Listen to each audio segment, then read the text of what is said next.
So, the ancient religion of Babylon, they all have one thing in common: the sacred feminine. The sacred feminine. The sacred feminine. Ishtar the Babylonians, Tyre the Buddhism, Fatima of Muhammad, Sophia the Gnostics, Shekinah to the Kabbalist Jew, Mary to the Catholic, and Shakti to the Hindu. These all have one thing in common: the sacred feminine. And the sacred feminine is going to take you back to the source of light, because the light that resides in that place that Plato talked about, you need a path to get back to that light. Listen, this is important. She is the one to take you to that light. Now, I'm going to give you a guess.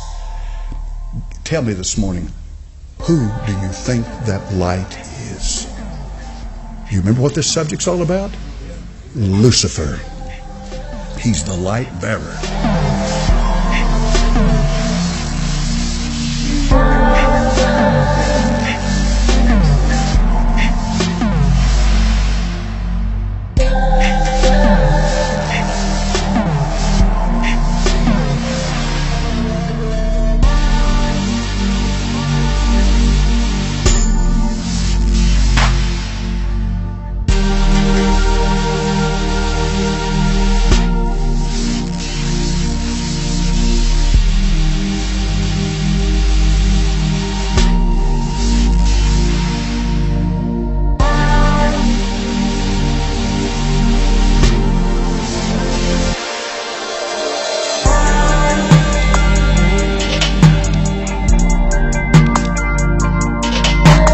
She is the one to take you to that light.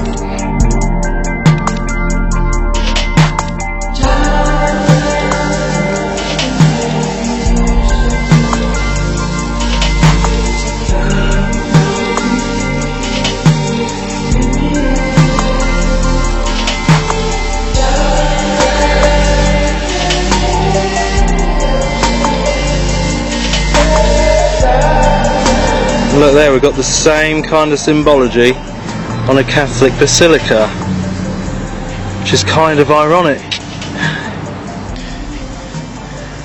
I'm here today at Washington DC with this big shrine to the Catholic Church here of the Immaculate Conception, to have a deeper look at what it's all about. What an eerie place.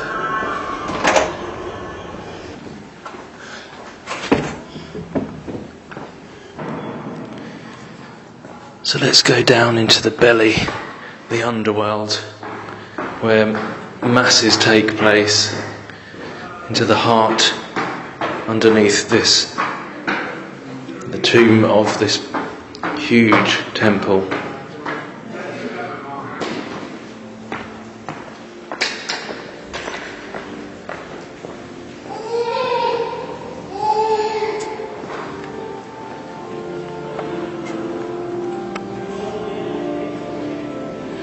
I mean, we're underground right now.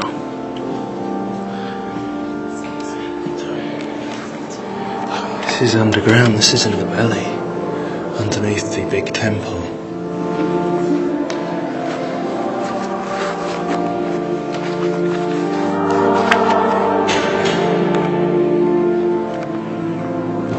So much symbology in here.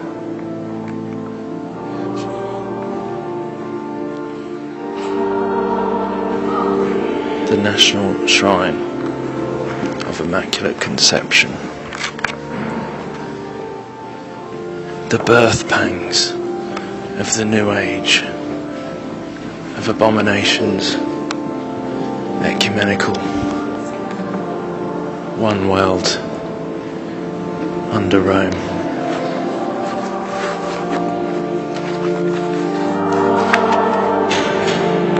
It's like an expensive hotel. One of those 5-star ones in Vegas.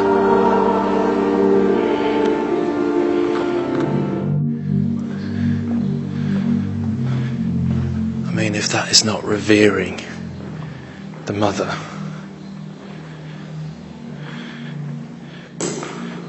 Europa. And look at him, I mean, he's bowing. I've heard so many say they don't revere Mary in that way, the false Mary. But he's bowing to this Ishtar, Isis figure. Coming out of the feminine gate. The female birthing womb. I'm sure I don't really need to say too much. It's already pretty obvious what that represents. Well, and there's that hexagon again. This same symbolism, just like the Star of David. The hexagon like we saw in the other place. The hexagon with mother and child coming through. And like the reference to the black sun. So Saturn, just like the NASA have recently shown with the hexagon on Saturn and all that. And look, the heart, connection to the heart of the earth. Heart of Mary, pray for us. So often I think it's like that birthing of that Tammuz, Nimrod, Antichrist figure from the heart of the earth, which they call Gaia, like the mother goddess Gaia. So I wonder if it's a reference to that. Definitely Ishtar, Babylonian false religion, and this is their belief system I'm speaking about here. And the references to Saturn. 6-sided shape. The Antichrist, the birth of the Antichrist. A copy of the truth, of the true Messiah, but this is the inverted, the false one. So there's always parallels and mirrors to the real truth. It's just that this goes back to Egypt, Babylon, and there's always been usurping authority, as I said, usurping authority from the real legitimate Messiah, the real legitimate truth that we can read in the New Testament. This is how they are doing it, and always have done it. This is the plan all along. The fallen plan, the kingdom of darkness, our enemy, to usurp and trick and mirror and copy, to mislead people.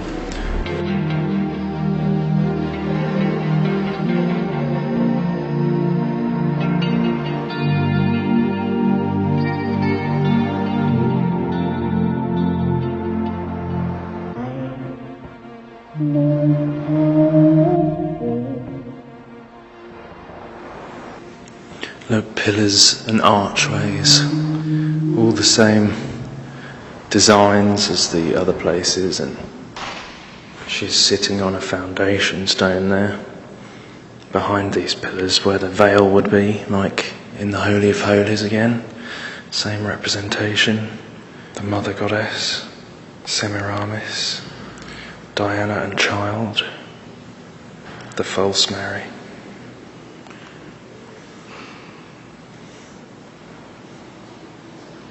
Oh my goodness. And once again,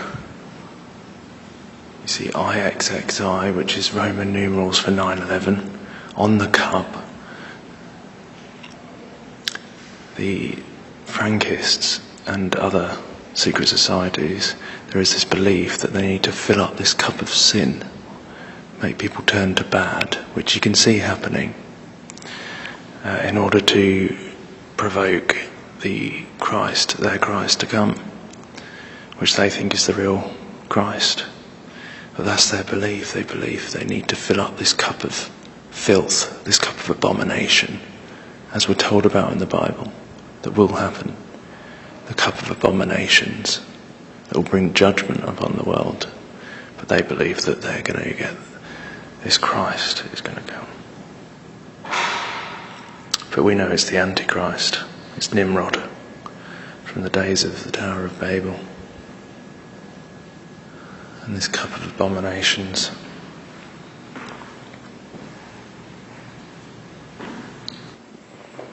Mate!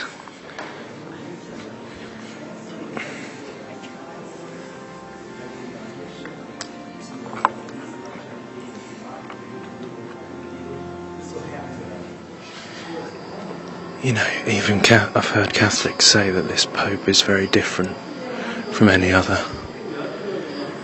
The way he's uniting religions and one world, ecumenical, new world order. You know, the Jezebel spirit usurps authority where it has none. I was thinking about this the other day. The Jezebel spirit usurps authority where it has none. And this is kind of the way this new ecumenical religion, Babylonian New Age religion, is working. Usurping authority over where it has none. Yeah, it's pretty interesting. Usurping authority over the man, over Jesus, the true king, the queen, usurping illegitimate authority.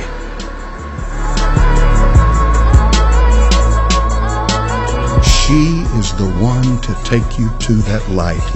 Who do you think that light is? Lucifer.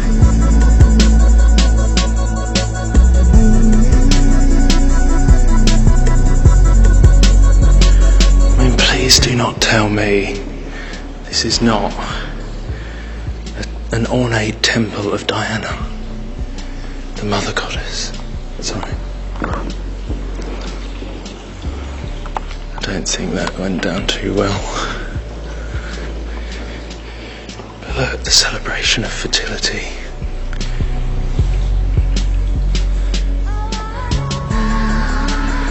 The birth of Tammuz.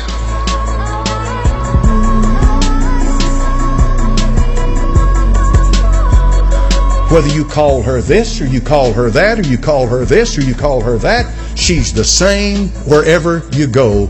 She is the Mother of God. She's the universal life force. Satan is very good at accommodating whatever culture, whatever age, whatever clime you happen to be in. Making a difference to him. He's very good at accommodating it. What I simply mean by that is he'll make you feel comfortable wherever you live in accepting his religion.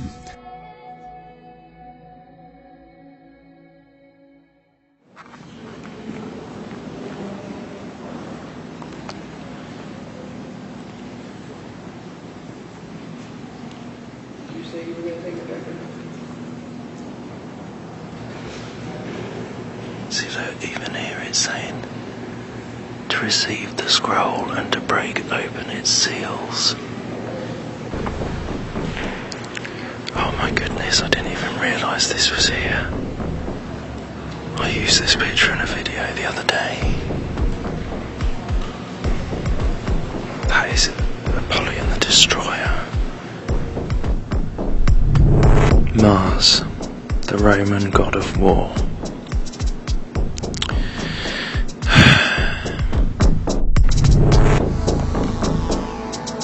And we've got that same representation of the Holy of Holies type thing, and him raising out of it Apollyon the Destroyer, the Antichrist. That is not Jesus. I don't think it takes much to work out that that's not Jesus.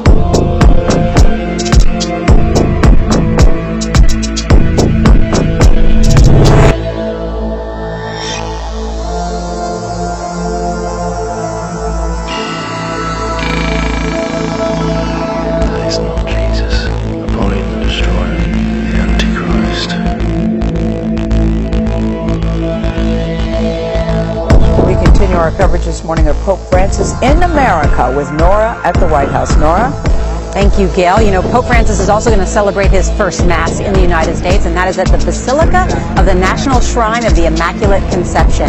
Now, he is the third Pope to visit the Basilica that is on the Catholic University of America campus. And Chip Reed is there to show us what to expect this afternoon. Chip, good morning.